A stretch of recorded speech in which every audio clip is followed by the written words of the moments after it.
여수와서 계속 하고 있는데 좀 아직 절반만 하는데 너무 오래 하는 것 같은 생각도 듭니다. 뒤로 가면 전쟁, 땅 분배는 좀 빨리 끝나지만은 좀 생각해야 될 부분도 참 많이 있습니다. 8장 지난 이제 말씀을 들었지만은 그들의 걸림돌이 있었습니다. 그 걸림돌을 제거한 후에 바로 8장 1절에 보면 하나님께서 개입하고 응답하시는 하나님을 우리가 보게 되었습니다. 그런 하나님을 여러분 삶에서 날마다 우리 가운데 있는 모든 죄악들을 해결하고 난 후에 찾아오시는 하나님 날마다 맛보시길 바랍니다. 자, 우리가 살아가면서 좀 바라는 것들, 원하는 것들이 참 많이 있습니다. 그죠? 어떤 것들은 내가 좀 더 잘 되고 형통한 것들을 더 바랄 수 있고, 또 아니면은 우리가 형제들의 건강이라든지 또 여러 가지 일들이 나름대로의 원하는 바들이 참 많이 있습니다. 이런 것들을 구할 때마다 자기 나름의 자기 기준이 따로 있습니다. 우리가 구해야 되고 우리가 먼저 가져야 될 마음들이 무엇인가 하는 것을 한번 생각해 보면은 다 각자가 또 이와 같이 우리가 바라는 것들이 다른 것처럼 그렇게 다를 수 있습니다. 오늘 말씀을 통해서 볼 때에 우리는 우리가 가져야 될 그런 마음들 가운데서 특별히 내가 어떤 마음을 더 귀하게 더 소중하게 여기고 가지고 있어야 할 것인가 하는 것을 오늘 말씀에서 우리에게 답을 제공해 주고 있습니다. 여러분 살면서 나름대로의 보배라고 하는 가치, 여러분만이 가지고 있는 가치, 그 보배가 무엇입니까? 나름대로의 가치, 보배는 다 다를 수도 있고 또 동일하게 추구하는 것이 다 또 동일할 수도 있습니다. 여러분이 가지고 있는 가장 귀한 가치는 무엇일까요? 그 가치가 있다면 그 가치를 어떻게 여러분은 사용하고 그 가치를 누리며 살아가기를 원하십니까? 질문에 대한 대답이 좀 많기도 하고 적은 것 같기도 한데 한마디로 그래요. 여러분의 가치가 무엇에 어떤 것에 가장 소중한 가치가 있느냐는 것이고 또 여러분 안에 그 소중한 가치가 정말 있느냐 하는 것입니다. 오늘 8장 30절에 35절에 제목이 가나안 땅의 이 보배 이렇게 질문을 제목을 잡으려고 하다가 땅이란 단어가 들어가면 조금 느낌이 좀 달라서 가나안의 보배라고 그렇게 제목을 정했습니다. 가나안의 보배가 무엇인지 혹시 여러분 추정이 되고 생각이 됩니까? 가나안의 보배는 이 가나안 땅에 살아가는 사람들의 성도들, 즉 이스라엘에 있어서 가장 귀한 보배는 무엇이라고 여러분 생각됩니까? 뭐 특별한 생각이 안 드나요? 뭐 예수님도 되고 다 뭐 많은 답이 있을 수 있습니다. 그러나 오늘 본문에서 우리가 요구하는 답이라고 볼 수 있는 것은 바로 하나님의 말씀입니다. 이 말씀이 왜 가나안 땅의 보배가 되는지, 이 가나안의 보배가 되는지 이들이 뼈저리게 느꼈다라고 그렇게 볼 수 있습니다. 상황적인 거 이제 출애굽하고 난 이후부터 그들이 가나안 땅 약속 땅에 들어가기 위해서 준비하는 기간 동안에 여호수아가 말씀으로 그들 앞에 무장하게 하고 말씀을 낭독하고 여호수아는 그 말씀을 곁에 두고 항상 읽고 그렇게 하는 그 말씀의 회복이 있고 난 이후에 그들의 삶의 모습은 달라졌다는 거 여러분 잘 기억하시잖아요. 동편의 두 지파와 반지파가 이 말씀을 듣기 이전부터 그들의 삶에서는 하나님의 말씀에 대한 분명한 확신과 섬김에 대한 그들의 자세가 이미 있었습니다만은 그 말씀을 낭독하고 난 이후에 그들의 삶의 고백들은 그 형제들 충분하게 순종의 자리에 나올 수 있도록 이끌 수 있는 그런 세상적인 말로는 이끌 수 있는, 독려할 수 있는, 움직일 수 있는 그런 말들을 했다라고 그렇게 볼 수 있습니다. 우리 신앙적인 측면에는 그 한 사람이 우리에게 기감이 되어서 본이 되어서 그 사람들과 같이 함께 힘을 합해서 신앙을 하나로 모을 수 있는 계기가 되었다라고 할 수 있습니다. 그러면서 제가 말씀해 드리면서 가나안 땅에 보정서라고 하는 것이 무엇인지 말할 때 우리가 계약을 할 때 보정서, 이 땅에 대한 문건이라든지 건물이라든지 이런 모든 매매라든지 이런 것을 할 때에 하고 있는 매매 정서와 같은 이런 것들, 계약서와 같은 거, 이 계약서, 보정서가 무엇이라고 했는지 잘 아시죠? 간간히 가다 제가 몇 번 말씀을 드렸습니다. 바로 하나님의 말씀입니다. 하나님의 말씀이 약속에 대한 보정서이자 매매 계약서와 같은 증거입니다. 그것을 듣고 순종했을 때에는 어떻게 했어요? 7일을 기다려도 하나님이 승리의 영광을 그들에게 안겨주었습니다. 그러나 인간적인 그 승리의 쾌감으로 인해서 아이성에 대해서는 적은 성이라고 저들이 자신들의 생각으로 판단하고 기준하면서 실패의 아픔을 맛보게 되었습니다. 물론 그 배경에는 어떤 것이 있었는지 여러분 잘 아시잖아요. 아간의 그 탐욕 때문에 이스라엘 온 전체가 멸망을 당할 뻔했잖아요. 하나님은 소수를 희생하고 이스라엘 전체에게 교훈을 주는 그 걸림돌을 제거하는 방법을 하나님은 가르쳐 주었습니다. 그러고 난 후에 그 걸림돌 죄악을 제거해버리고 나니까 바로 즉각적으로 하나님께서 계략을 주시고 이 승리의 비결들을 그들에게 가르쳐 주었습니다. 받은 대로 하나님께서 여호수아에게 말한 대로 여호수아는 이스라엘에게 그대로 명령하고 이스라엘은 그대로 여호수아가 말한 말대로 순종하면서 따랐습니다. 그랬더니 어떤 결과가 났습니까? 승리의 영광이 일어나게 됩니다. 그 승리의 영광을 얻게 되었습니다. 이것을 지난번에 또 한번 말씀을 드리면서 강조하며 말씀을 드렸는데 오늘 이 본문의 말씀도 이와 같은 맥락을 좀 더 이해할 필요가 있기 때문에 한 번 더 반복해서 말씀을 드렸습니다. 이렇게 계속해서 흐르는 요지는 가나안 땅으로 하나님께 인도하면서 출애굽부터 시작해서 첫째는 계속해서 일관되게 흐르는 말씀의 요지 하나는 하나님의 언약에 대한 것입니다. 그 언약에 대한 것을 다르게 말하면 말에 대한 하나님의 말씀이라는 거예요. 하나님의 말씀이 계속해서 일관되게 흐르고 있는 그 말씀 속에 그들이 전체 살고 순종할 때에는 어떤 역사가 일어나는가를 이스라엘이 경험하게 된 거예요. 광야길 40년도 경험했지만 하나님 약속한 마지막 그 약속의 땅 얻는 순간에까지도 하나님은 그곳에서 말씀에 대한 중요성을 계속해서 그들에게 부여해주고 있습니다. 그러니까 오늘 전쟁 중에 이 여호수아에게 모세가 이 말씀을 낭독하라고 했던데 그 낭독할 때가 바로 지금이 타이밍이다. 지금이 말씀에 대한 우리가 중요성을 깨닫고 그 말씀을 부여잡고 살아갈 수 있는 절묘한 시간이다라고 생각을 한 거예요. 어찌됐든 아이성에서 가든지 이 길갈에서 가든지 간에 이 에발산 있고 그리심산 있는 세겜에까지는 걸어가는 시간이 좀 제법 됩니다. 거의 하루 길을 가야 됩니다. 어찌했든지 간에. 왕의 대로라는 그 길을 따라서 실로를 지나서 올라가는 길에 있습니다. 세겜이 있는 그 골짜기에서 세겜이 있는 정확하게 가운데는 아니지만은 세겜은 약간 왕의 대로가 있는 그 길 쪽에 약간 위쪽으로 있는 골짜기에 있고 그 세겜이 있는 지역에서 남쪽으로는 산이 있고 또 북쪽으로 산이 하나 있습니다. 북쪽으로 있는 산이 에발산입니다. 이게 해발 한 940m 정도 됩니다. 그리고 이 거심산은 좀 낮습니다.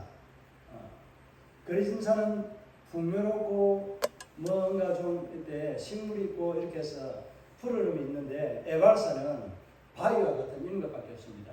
에발산이라는 이 의미의 뜻이 좀 재미있습니다. 낙엽이라는 이런 거 있잖아요. 그죠? 그런 의미에 아무것도 없다는 그 사막과 같은 이런 의미의 뜻이 담겨 있습니다. 에발산이라는 것은 아무런 어떤 생명력이 존재하지 않는 사회바다와 같은 그런 의미가 있습니다. 이 북쪽으로 에발산이 있고 높지만은 거리심산이 낮은데도 불구하고 약간 그늘지고 한 그런 산으로 되어져 있는데 여기까지를 가게 된 겁니다. 이스라엘 전체가 다 올라간 겁니다. 여러분 가족 데리고 한번 하루길 걸어서 한 30리, 한 100리 정도 되는 길을 가면은 잘 가겠습니까? 전쟁하다 말고 가면은 되겠습니까? 또 그런 사람 있잖아요. 한참 바쁜데 일하다가 자기 갑자기 무슨 생각이 나면 물론 해야 될 일을 하고 가겠지만은 어느 순간 보면 찾아본 사람이 없어요. 어디 갔냐고 보면 자기 볼일 보러 갔다 왔다 이래 이야기하는 거예요. 무슨 의미인지 알겠습니까? 꼭 지금 현재 이스라엘 상황이 이와 같은 상황이에요. 한참 전쟁 중에 있어서 이들이 해야 될 일들은 뭐예요? 전쟁에 좀 더 집중해야 됨에도 불구하고 하나님의 약속의 말씀을 선포하는 이 일들을 해야 되겠다고 하는 이것이 더 중요하다고 생각을 하게 된 여호수아의 이 판단입니다. 그 여호수아의 판단대로 가야 된다 말아야 된다 이렇게 하는 우리가 전쟁에 집중해야 되고 이게 4분 5일 돼가지고 여호수아에게 배어들거나 따지거나 한 사람이 아무도 없습니다. 여호수아가 가자고 하니까 그곳에 가서 하나님의 말씀을 듣고 아멘하고 그 한산 에발산에다가 제단을 쌓아서 번제와 화목제를 드리고 그들이 하나님과 함께 이 살아가는 삶에 대해서 교제하는 그런 시간들을 가지게 된 것입니다. 이 말씀의 내용은 별로 어렵고 이런 것들은 없습니다. 여기에 우리가 생각해야 될 부분들이 참 몇 군데 있습니다. 그래서 이 말씀을 따로 떼어서 한번 생각해 보려고 했던 겁니다.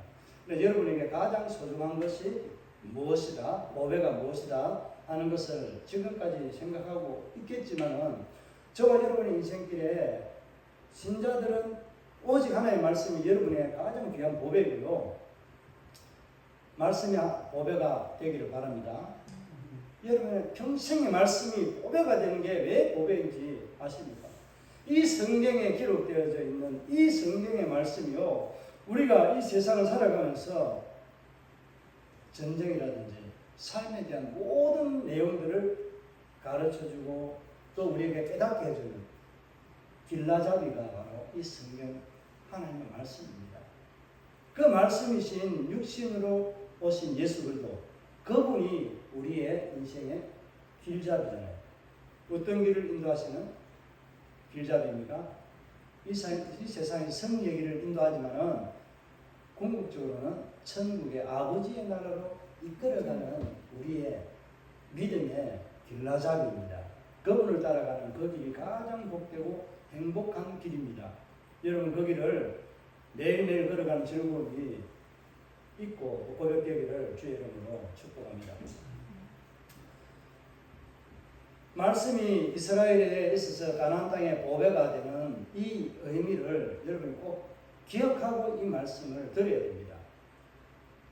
지금까지 흐르는 맥락 가운데도 그들이 하나님의 말씀이 명령하는 대로 행했을 때에 그들의 걸림돌이 제거가 되고 승리의 영광의 이 지략이나 병법과 같은 것들이 하나님의 말씀으로부터 나왔지 여호수아가 만들어내고 이런 것이 아니었잖아요. 하나님이 계략을 주고 책략을 이렇게 만들어낼 때 다윗에게 있었던 한 사람 아히도벨의 그 계략은 어떤 것이라고 했습니까? 그가 인간이지만은 이 말을 계책을 내게 되면은 누구에게 받아서 하나님께 물어서 받아서 말하는 것처럼 정말 너무나도 인간적으로 볼 때는 완벽한 거예요. 그런 지혜가 있는 사람이 어느 편에 쓴 거예요? 말씀의 편에 서지 않고 하나님 약속의 편에 서지 않고 죄악의 길에 서게 되니까 어떻게 됩니까? 자기 인생은 그것으로 끝이 나게 됐습니다. 그 안 사람 인생도 그랬지만 이스라엘 역시 마찬가지입니다. 하나님의 약속의 말씀에 그들이 서 있을 때에는 그들의 이름이 높아지고 여호와 이름이 찬양을 받지만은 그러나 그들이 하나님의 말씀을 떠났을 때에는 어떻게 됐어요? 실패와 좌절뿐입니다. 그들에게는 우리 인생도 같습니다. 다를 바 하나도 없다고 저는 생각을 합니다.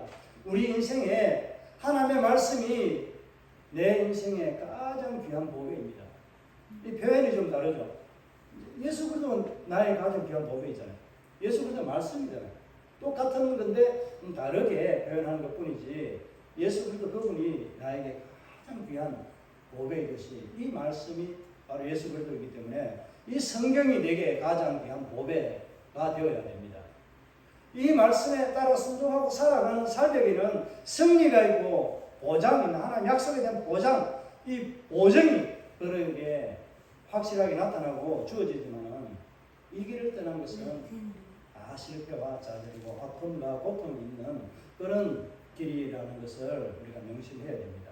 우리에게 주는 교훈은 우리가 이와 같이 싸워서 승리하라는 그런 메시지도 되지만은 우리가 어느 편에서 어떻게 살아갈 것인가 하는 것에 대한 하나님의 길잡이가 바로 여호수아서가 전체적으로 보여주는 말씀의 내용입니다. 그래서 오늘 에발산에 이스라엘 백성들 모두가 전쟁을 하고 두 번의 전쟁을 이제 엄밀히 따지면 세 번의 전쟁이잖아요. 세 번의 전쟁을 마치고 난 이후에 바로 에발산과 그리심산에 가서 하나님께서 이들에게 명령했던 모세가 부탁했던 말씀에 대한 율법을 낭독하게 됩니다. 근데 오늘 여기에 보면은 에발산에 선 사람과 이 12지파가 이제 나누어서 무작위로 쓰거든요. 왜 이 요셉 지파가 에발산에 가서 있습니다. 그러면 되겠어요? 요셉은 복받은 지파잖아요. 사실은 우리가 따지면 맞죠? 유다도 그거 가서 있고 이런 경우가 있습니다. 이걸 어떻게 봐야 돼요?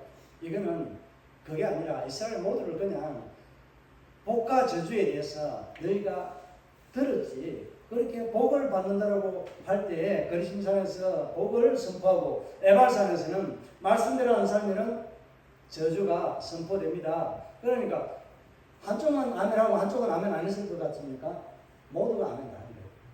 저주의 말씀이 선포될 때에도 우리가 지키겠습니다라고 하는 그런 고백으로 아멘하고 복의 말씀, 하나님 약속의 말씀이 선포되는 그대로 지키겠습니다. 율법의 이 말씀을 지키라 하니까 지키겠습니다라고 고백한 거예요.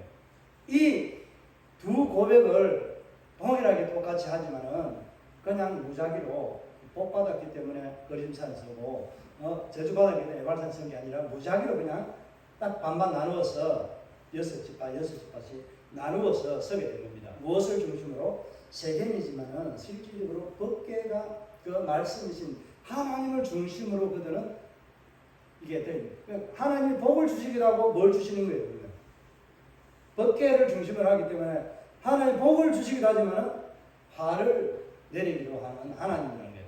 그 하나님을 보고 그들이 고백하는 거예요. 그 하나님이 이렇게 너희가 섬기면 나를 따라서 내 말을 지키면 내가 너희가 들어가도 나가도 복을 받고 승리의 영광의 주인공으로 살아가지만은 내 말을 어기고 다른 신을 섬기고 나를 떠나게 되면은 내가 가나안 땅에 들어올 때 너희들에게 보여줬던 여리고가 멸망했던 것처럼 아이가 멸망했던 것처럼 그렇게 너희들을 비참한 존재로 만들어 버리겠다라고 그렇게 말합니다.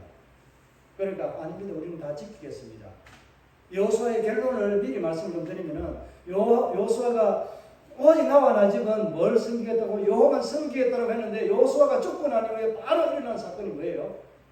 배도입니다. 배도. 하나님의 배교가 일어나게 되는 게 눈에 안 보이면 그냥 떠납니다. 말해 놔놓고 자기만 그런 것이 아니라 우리도 당신이 고백한 것처럼 똑같이 그렇게 하겠습니다 라고 말했습니다. 이 사건이 똑같은 고백이 어디에서 한번 일어났는지 아십니까? 예수님이 갈릴리 북쪽에서 물었던 대답이었습니다. 너희는 나를 누구라 하느냐 할 때에 그때 말씀은 베드로만 고백한 것이 아니고요. 살아계신 하나님의 아들이라고 말한 이 고백은 누구나 다 똑같이 또 했다고 말합니다. 그런데 예수님이 마지막 잡히시던 밤에 그날 밤에 똑같이 우리가 다른 사람 다 버릴지라도 나는 예수님을 안 버리겠습니다 라고 했던 이 제자들이요 다 버리고 다 떠나버립니다. 마지막 십자가에 달릴 때 구원받은 그 여인 세 사람 외에는 그게 안 따라갑니다. 그리고 한 사람 사도 요한이 따라갑니다. 사도 요한은요 그래서 마지막 예수님께서 자신의 육신의 어머니로 계셨던 그 어머니 마리아를 부탁한다라고 말합니다. 여러분 나만 그렇게 믿겠다라고 고백하고 온 장담하지만은요, 실질적으로 나도 멀리하고 떠나지만은 나와 함께 고백했던 그 모든 무리도 다 떠나버립니다. 위기 상황에 다 떠나버립니다. 뭐가 좀 잘 안 되고 인생이 안 풀리고 하죠. 예수 믿으면 뭐 잘 안 되고 이렇게 하면은 예수 믿을 별거 없네 하고 하는 사람들이 있었다는 이야기를 최근에 또 좀 들었습니다. 예수 믿어봐도 별거 없네. 그렇게 이야기하는 거예요. 우리가 예수 믿어도 별거 없네. 우리는 기적을 바라고 예수를 믿습니까? 아니면은 하나님 나를 사랑하고 나에게 영원히 죽었던 그 생명 없던 것에 나에게 생명의 가치를 부여해 주신 예수를 내가 믿고 가는 그 은혜 때문에 예수를 믿는 것 아닌가요? 뭐 다른 뜻도 있겠지만은 가장 기본적으로는 죽었던 우리를 영원한 생명으로 옮겨주신 그 은혜 때문에 예수를 믿고 붙잡고 가는 겁니다. 영원한 생명의 길이 예수 그리스도 그분밖에 없기 때문에 그 길만 따라가야지 다른 길이 있다면 다른 길 가면 됩니다. 지금 WCC가 그런 것들을 옹호하고 그렇게 합니다. 여러분 잘 모르지만 노잔대회라는 것이 선교나 이런 것들에 대해서 논의하는 장소입니다. 그러나 여기에는 지금은 많이 퇴락했다 해야 되나 좀 타락한 그런 징조로 흘러가고 있습니다.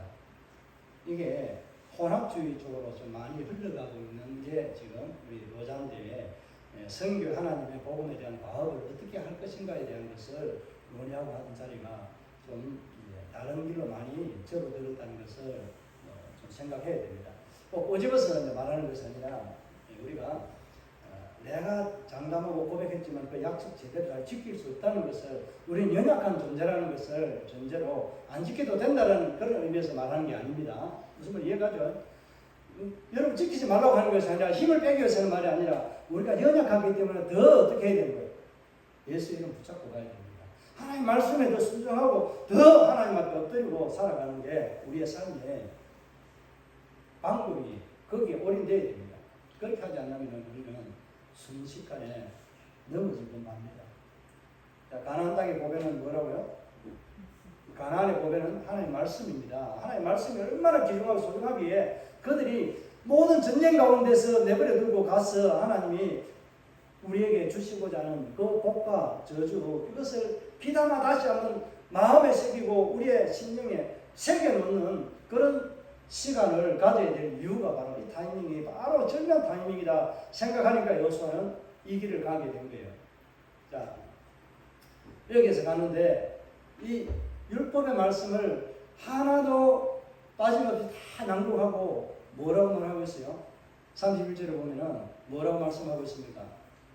자, 31절 한번 다 같이 읽겠습니다. 이는 여호와의 종 모세가 이스라엘 자손에게 명령한 것과 모세의 율법책에 기록된 대로 새 연장으로 다듬지 아니한 새 돌로 만든 제단이라 무리가 여호와께 번제물과 화목제물을 그 위에 드렸으며. 자, 23절도 다 같이 한번 읽어봅니다. 32절 여호수아가 거기서 모세가 기록한 율법을 이스라엘 자손이 목전에서 그 돌에 기록하네. 번제도 드리고 화목제도 드렸지만은 이 화목제만 따로 드리는 건 없습니다. 제사장에서 화목제는 반드시 번제라는 이것을 드려야만이 드린 제물을 가지고 제사장과 하나님과 함께 이스라엘 백성들 드린 자나 모두가 함께 이 음식을 먹습니다. 그러니까 화목제는 예수 그리스도가 화평에 주로 오신 이유가 뭔지 이 화목제에서도 잘 나타나잖아요. 우리를 예수 그리스도 화평에 주라고 막힌다는 헐어버린 그런 화평을 주로 고백하잖아요. 이게 바로 하나님도 먹고 제사장 그 백성들이 모두가 함께 먹는 게 화목 제물로만 되는 것이 아니라 번제물이라는 자기 희생이 없이는 하나님 앞에 나아갈 수 없고 교제가 없다는 것을 의미합니다. 그래서 에발산에다가 이 제단을 쌓게 됩니다. 이 에발산에 제단을 쌓는데 특이한 표현이 하나 있잖아요. 쇠를 대지 않아, 정을 대지 않고 다듬지 않았다는 표현을 강조하고 있습니다. 무슨 이유인지 혹시 이해가 갑니까? 그건 좀 이따 설명을 드리겠습니다.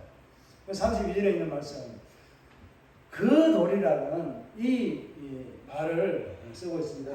이 돌이를, 그 돌이를 그 하나의 어떤 분명한 이제 하나를 지칭하는 거잖아요. 그 돌이라고 한 그 단어가 이 히브리 하라는 딱 정관사라는 이 단어 우리가 여러 개 중에 하나가 아닌 딱 그 돌이 그 돌에 새겼다고 하는데 여기서 이 의미는 그 돌이라는 것을 이제 다듬지 않고 이런 것들이 있지만은 이제 돌을 한번 사용했다든지 뭐 그런 의미가 있습니다. 이제 이 신명기 27장을 보면은 4절에 이제 보게 되면은 이 돌을 매끈하게 하기 위해서 석회를 바르거든요. 근데 석회를 발라서 매끈하게 해가지고 여기에다가 그 율법을 기록했다라고 그렇게 보면 됩니다. 그러니까 그 돌이라는 것은 옛날에 이렇게 그 십계명을 받았던 두 돌판 이거 말고요. 이제 여기에다가 모든 율법을 다 기록하려면은 돌을 몇 장이나 가져가야 될까요? 엄청 많이 가져가야 됩니다. 그래서 내용상 보면은 십계명을 아마 기록했지 않았을까. 그런데 여기에 대한 중요한 핵심의 내용들 부수적인 설명은 안 하고 아니면은 모세가 그들에게 들려주었던 꼭 지켜야 될 율법의 말씀들을 기록했어요. 몇 장인지 모르지만 그 돌에 기록을 했어. 비석과 같이 세워놓고 그렇게 모두 이스라엘 모두가 보도록 이 말을 기억하도록 잊지 않도록 그들에게 각인시켜주는 하나의 기념비가 세워졌다고 보시면 됩니다. 각 곳곳마다 기념비 있는 거 한번 점검하고 넘어갈까요? 어딘지 돌단을 쌓은 게 결정은 뭐예요? 요단강과 이 강 안에 하고 강 밖에 길가에 하고 또 여리고성 무너진 그 무더기가 바로 또 그들에게는 기념비였습니다. 또 하나의 기념비는 뭐였죠? 아이성 전쟁에 승리하기 전에 아골골짜기에 돌 무더기를 쌓고 그 죄악의 길을 모든 것을 끊어버리고 해결했던 그 문제 해결했던 아골골짜기에 쌓여진 그 죄의 모습을 보게 하는 돌 무더기가 그들의 기념비입니다. 그리고 여리고 아이성이 똑같이 또 그와 같이 진멸하고 쌓여진 돌 무더기가 바로 그들에게는 하나님의 살아계시고 하나님의 언약이 저들에게 신실하게 이행되고 우리에게 보여주는 증거라는 것을 남겨둔 기념비들이라고 보시면 됩니다. 이런 기념비들이 이스라엘은 가면서 계속의 승리의 영광의 자리에 그들이 얻게 됩니다. 이런 것들이 그들에게는 무슨 증거? 하나님의 말씀, 하나님이 살아계시다는 증거에 대한 표식이 그런 것들입니다. 여러분 인생에 그런 기념비들이 많이 일어나기를 바랍니다.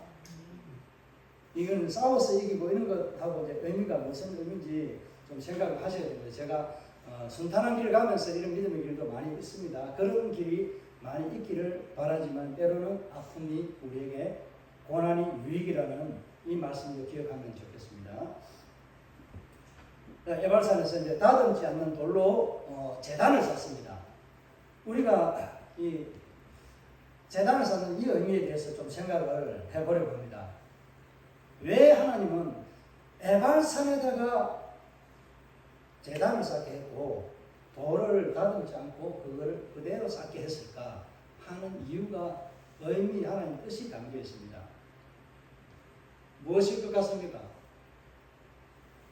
하나님은요 외모에 제단의 화려함에 하나님의 영광을 베풀지 않는다는 겁니다. 무슨 말 이해갑니까? 외모가 출중하고 뛰어나다고 해서 하나님은 그 사람을 사랑하고 외모가 못났다고 하나님 그 사랑하지 않는 그런 하나님 아니라는 거예요. 다르게 말하면 뭐예요? 교회 예배당 건물이 너무나도 화려하게 수정과 같이 아름답게 좋은 집을 지어놔가지고 그곳에서 예배 드린다고 그 예배를 받으시고 다른 초라한 우리 시골과 같은 불물들교 같은 이런 예배당에서 드리는 예배는 하나님 받으시지 않는 그런 하나님이 아니라는 것을 보여주는 겁니다. 이해가 됩니까? 사람의 외모, 모양이 중요한 것이 아니라 있는 그대로 우리가 고백하잖아요. 내 모습 이대로 주 받아옵소서. 이 찬양의 고백이 바로 이런 겁니다. 여러분 그런 고백 자주 들어봤습니까? 여러분 모습 있는 그대로 주님 앞에 서기를 바랍니다. 하나님은 그것을 더 기뻐하십니다. 그런 삶이 되기를 바랍니다. 한국교회 너무나도 많은 것을 시작하고 합니다. 우리도 예배당을 새로 짓고 하려는 것은 그 목적이 다릅니다. 돈 들여가지고 몇십억 몇천억 들여가지고 교회가 부도가 나고 이 코로나라는 팬데믹 때에 그 그 비전을 못 갚아서 보존하고 그런 게 한국교회 현실입니다. 세계적으로 일어났던 역사적으로 기독교 역사에 나타난 우리나라뿐만 아니라 세계적으로 기독교 역사에 발길에는 그런 것들이 참 많이 있습니다. 제가 영국에 갔을 때 그 화려했던 영국에 그 하나님의 찬송이 일어났던 불러졌던 그 영광이 선포되고 하나님 은혜가 있었다고 하는 그 예배당이요, 무슬림이 들어가서 사용하고 술집으로 변해가 있는 이 모습, 김 목사 저게 옛날에 예배당이었다. 그런데 저렇게 바뀌었다. 영국이 어쩌다 이렇게 됐는지, 하나님 떠나버렸는지, 하나님 함께 할 때는 해가 지지 않는 나라라고 하는 그런 나라가 되었습니다. 지금 미국이 그와 같습니다.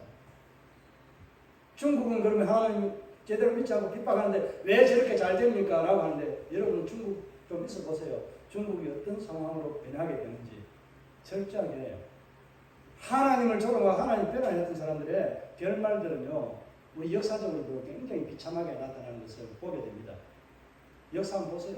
전쟁을 죽음이었던 이런 사람들을 하나님을 조롱하고 하나님 변화했던 그 사람들의 말로가 어땠는지를 여러분 눈으로 똑똑히 목도하게 될 겁니다. 하나님은 예배당에 아름답고 좋은 이런 것이 아니라 파이프 오르간이 있어야 하나님 찬양을 받고, 우리 풍금과 같은 이런 디지털 피아노, 물론 구약의 음악을 하면은 디지털은 안 됩니다. 반드시 현이 들어가야 되고요. 치는 타악기 같은 이런 것들이 나야만 됩니다. 그러니까 어떤 사람이 누가 물어보더라고요. 목탁도 그러면은 두드리면은 그 음률에 맞춰서 두드리면은 목탁도 찬양을 할 수 있는 찬양의 도구가 되겠네요. 이래야 돼요. 여러분 생각은 어땠는지 나중에 정규 시간에 저에게 대답해 주셔도 됩니다. 저는 아니라고 봅니다. 그에 대한 이유를 설명하면 다른 것이기 때문에 좀 아니라고 생각하는 이유들이 있습니다. 여러분 나름대로 한번 생각해 보시기 바랍니다. 그러니까 새 연장을 되지 아니하고 돌을 다듬지 않는 그 말들을 하나님 왜 했을까? 그 의미가 여러분의 있는 모습 그대로 여러분을 하나님 앞에 보이려고 외모 모양 다듬지 마세요. 하나님 다 아십니다. 다 아십니다. 내가 그렇게 따지지 않아도요, 내가 좋은 말로 하나님 앞에, 아름다운 말로 하나님 앞에 기도하지 않아도 하나님은 내가 원하는 것이 무엇인지, 내가 하나님 앞에 드려야 될 삶이 무엇인지 다 알고 있기 때문에 하나님은 그렇지 않아도 우리의 삶 가운데 함께 해주시고 찾아오십니다. 뭐만 있으면은? 말씀만 있으면은 됩니다. 그 말씀이 내 안에 들어왔잖아요. 예수 그리스도 그분이 내 안에 있으면은, 여러분의 인생에 살면은 어려움도 있지만은, 그러니까 그 모든 길이 끝은 우리가 이야기하는 대로 좋은 길로 끝이 납니다. 하나님이 받으시는 인생의 길로 마지막에는 화려한 영광의 주인공으로 여러분이 들려지면은, 하나님을 떠나버리면 인생에서도 실패하지만은 나중에 종국에도 그 인생은 실패하게 됩니다. 제가 이 이분에 대해서 좀 존경하는 분인데, 역사학자인데 항해도 출신인데 굉장히 유명한 분입니다. 역사학계에서는 유명한 분인데, 이분이 박용규라는 분입니다. 지금 종신대 이사도 지금은 하시는지 모르겠는데 했던 분이, 이분이 천국에 대한 환상을 보고 있는데, 천국에 지어지는 집의 재료가, 예수님이 집주가 천사들이 집을 지을 때 재료가 뭐냐라고 말할 때 가장 먼저 말하는 게 하나님의 말씀이고 기도고 전도랍니다. 그 위에 몇 가지 더 있는데, 여러분 인생에 이 삶에서 천국의 재료를 올려보내는 게 하나님의 말씀을 읽는 거, 그리고 기도하는 거, 전도하는 거, 이런 것들이 하나님의 재료로, 이제 집기는 재료를 쓴답니다. 일전에 한번 들은 것 같은데 이런 간증을 하는 것을 봅니다. 이게 그냥 말하는 게 아니라 이 성경에 있는 근거들을 예수님이 내 처소를 예비하러 간다고 했을 때 그 말씀들을 생각하면 우리가 좀 이해할 수 있는 부분이 있습니다. 이것을 맹신하는 것이 아니라 여러분이 하나님이 분명하게 내 삶의 처소를 예수님이 예비한다고 했으니까 예비하는 재료가 뭐냐는 거예요. 여러분이 고백되어지는 삶의 행위의 고백이 바로 재료라는 거예요. 주를 위해서 수고한 이 봉사가요, 가장 많이 올라가는 재료라고 그렇게 그분을 보았다는 겁니다. 여러분 천국에 여러분의 집 재료를 많이 올라보내는 그런 삶을 사시길 바랍니다. 자, 이스라엘이 가나안 땅에서 살아갈 때 가장 중요한 것은 하나님의 말씀 그들의 보배라는 것을 생각할 때 오늘 에발산에서 다듬지 않는 그 돌로 제단을 쌓았던 것처럼 여러분도 하나님 앞에 꾸미지 않고 있는 모습 그대로 하나님 앞에 드리는 삶이 되기를 바랍니다. 말씀을 이제 좀 더 조금만 더 생각하고 마무리하도록 하겠습니다. 자, 여기서 이제 우리 거리심 산이 무슨 산이었는지 조금 전에 들으시고 알죠? 그림 그리다가 이제 신조는 저희들이 공부할 때는 그렇게 그림 그리다가 복 받고 애 받다가 마음에 저주받아요. 애 받으면 사실 생명이 태어나니까 좀 복을 받아야 되는 건데 이 거꾸로 되는 것처럼 보이잖아요. 그런데 제단을 쌓은 곳이 어디냐는 거예요. 거리심산이 아니고요. 에발산에다가 제단을 쌓았다는 거예요. 그곳에서 번제와 화목제를 드리는 거예요. 그 이유가 무엇일까요? 말씀대로 순종하는 자에게는 뭐가 필요가 없어요? 번제단이 필요가 없고요. 번제가 화목제라는 이 제사가 필요가 없습니다. 하나님 말씀 순종하고 살아가는데 무슨 제사가 그렇다고 제사를 예배 이런 거 배하라는 이 말이 아닙니다. 의미가 그래요. 지금 오늘 여호수아가 이스라엘 백성들에게 복과 저주의 말씀을 선포할 때 왜 에발산에다가 제단을 쌓았느냐는 겁니다. 그 의미가 뭐냐는 거예요. 조금 전에 말씀드린 것처럼 복 받는 거리심산에는 제단이 필요 없고요. 죄의 문제가 해결되려고 하면 뭐가 필요합니까? 반드시 제단이 필요합니다. 예수 그리스도가 필요합니다. 저주의 자리에 예수 그리스도가 들어가야 되고 예수 그리스도의 생명이 있어야만이 그들이 그 문제가 해결되기 때문에 에발산에다가 제단을 세우게 됩니다. 꼭 기억하시기 바랍니다. 여러분의 삶에 죄가 있으면 예수 앞에 나와야 됩니다. 그 다르게 말하면 회개해야 됩니다. 이게 바로 여러분의 삶의 제단입니다. 여러분의 삶의 제약의 제단, 에발산의 제단이 여러분 안에 잘 해결되기를 바랍니다. 여러분의 잘 해결되기를 바랍니다. 이게 우리가 살아가면서 하나님 앞에 서야 될 모습이 바로 거리심산에 복을 받고 살아가는 하나님의 백성이지만은 우리는 에발산에서 우리의 삶으로 우리의 모든 것을 어떻게 할 수 없는 그런 저주의 삶을 살아가고 있었다는 겁니다. 그래서 우리에게는 누가 꼭 필요한 거예요? 그 에발산에 세워진 제단, 이 번제단이 우리에게 꼭 필요합니다. 그래서 예수 그리스도 그분이 우리에게는 꼭 필요한 거예요. 하나님의 말씀을 선포했지만은 그 말씀대로 순종했던 그들에게는 복이 임했지만은 하나님의 말씀을 떠나버렸던 이스라엘 백성, 우리 인간에게는 예수 그리스도 그분 외에는 구원할 자가 아무도 없습니다. 오직 그분이 우리 안에 찾아오셔야 됩니다. 이게 바로 우리 안에 있는 에발산이 되어야 한다는 것을 좀 전에 말씀을 드린 것입니다. 오늘 말씀을 정리하면 그렇습니다. 하나님께서 약속한 그 땅을 갈 때에 그들이 무엇을 믿고 어떻게 살아가야 될 것인지에 대해서 분명하게 여러분 경험했습니다. 그래서 그들은 하나님의 말씀에 순종하는 것이 그들에게는 보약이고 힘이 되고 승리의 비결이 된다는 가장 귀한 인생의 보화가 되고 보물이었다는 것을 느끼게 되었습니다. 그러니까 그 가장 귀한 보배, 그 보배의 말씀을 듣고 순종하기를 위해서 약속의 땅, 그 모든 땅에서 하나님이 주어진 은혜를 누리고 살아가기 위해서는 오늘 거리심산과 에발산에서 복과 저주가 선포되는 이 말씀을 내 평생에 기억해야 되기 때문에 그 시점이 가장 중요한 시간. 내가 경험했던 것들을 뒤돌아보면서 이 시간이 지금 이제 하나님 앞에 올바로 고백되고 세워져야 될 시간이구나 하는 것을 여러분 날마다 깨닫고 알아가는 지혜가 있기를 축복합니다. 그리고 여러분 안에 에발산의 제단이 여러분 안에 세워져서 날마다 하나님 앞에 거리심산에 복을 받는 그런 제단의 삶으로 이 에발산의 모든 저주는 예수의 이름의 십자가에 맡기고 해결하는 놀라운 믿음의 삶을 살아가시기를 주의 이름으로 축복합니다.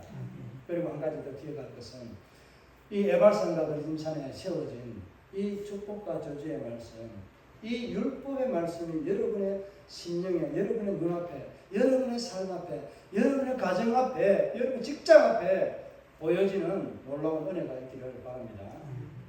말씀의 율법에 이 말씀이 여러분 삶 앞에 기록되어지는 삶이 되기를 주의 이름으로 축복합니다. 이 말씀을 생각하면서 이 하나님 앞에 이 말씀들을 하고 하는 어떤 복을 받기 위해서 살아가는 저주를 받기 위해서 살아가지는